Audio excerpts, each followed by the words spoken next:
नमस्कार, मैं Vaibhav Mishra, medical and psychiatric social worker, mental health counsellor. दोस्तों, घबराहट का सामना कर रहा इंसान मन में चलने वाले हर एक विचार को सच मान करके व्यवहार करने लगता है और यही उसकी समस्या है। साइंटिफिक रिसर्च यह बतलाती है कि एक इंसान को पूरे दिन में लगभग 60,000 से भी अधिक विचार आते हैं, जिसका सीधा तात्पर्य यह है कि मन में चलने वाले हर एक विचार हमारे काम के नहीं होने वाले हैं। यानी कि कुछ विचार हमारे उपयोग के होंगे और कुछ विचार अनुपयोगी होंगे। हम चुनाव करते हैं कि किस विचार को हमें अपने जीवन में अपनाना है और किस विचार को अनुपयोगी समझ करके छोड़ देना है। परंतु घबराहट की समस्या का सामना कर रहे इंसान के लिए यह कार्य कर पाना काफी कठिन होता है। मन में चलने वाले हर एक विचार को सच मान करके वह व्यवहार करने लगता है, और जब मन में चलने वाले विचार अनियंत्रित होने लगते हैं तो उठने वाले विचारों से एक इंसान परेशान होता चला जाता है, क्योंकि एक अनुपयोगी विचार और कई अनुपयोगी विचारों को पैदा करने की क्षमता रखता है। और जब मन में विचारों का नियंत्रण खोने लगता है तो घबराहट, तनाव और बेचैनी का स्तर बढ़ता चला जाता है। तो आखिर ऐसा क्या किया जाए जिससे कि घबराहट के स्तर को कम किया जा सके? तो एक बड़ा छोटा सा अभ्यास मैं आपको बतलाने जा रहा हूं दोस्तों। अगर मेरी द्वारा बतलाई गई बात का आप ख्याल रखते हैं तो निश्चित तौर पर आपको घबराहट को नियंत्रित करने में सहायता मिलेगी। आपको विचारों को देखने की कला सीखनी होगी, यानी कि एक दृष्टा की तरह साक्षी भाव से विचारों को देखना। जब आप अपने मन में चलने वाले विचारों को सिर्फ देखते हैं, यानी कि किसी भी प्रकार का निर्णय नहीं लेते हैं, तो आप समझते हैं कि मन जैसा आपको दिखला रहा है वैसा कुछ भी नहीं है।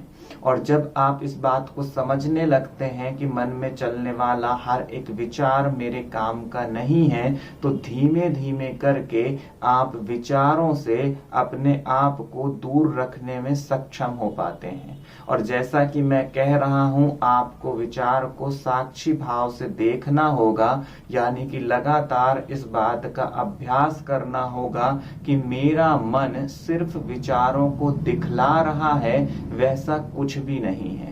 और जब आप ये अभ्यास करते चले जाएंगे तो शरीर में विचारों के वजह से आने वाला तनाव कम होने लगेगा और आपके घबराहट एवं बेचैनी के स्तर में भी कमी आने लगेगी। अब ये सब कुछ एक दिन में बिल्कुल भी नहीं होने वाला है, क्योंकि लंबे समय में जो माइंड की प्रोग्रामिंग सेट हो चुकी है, जो मन के काम करने का तरीका बन चुका है, जो एक आदत बन चुकी है, वह धीमे धीमे करके ही जाएगी।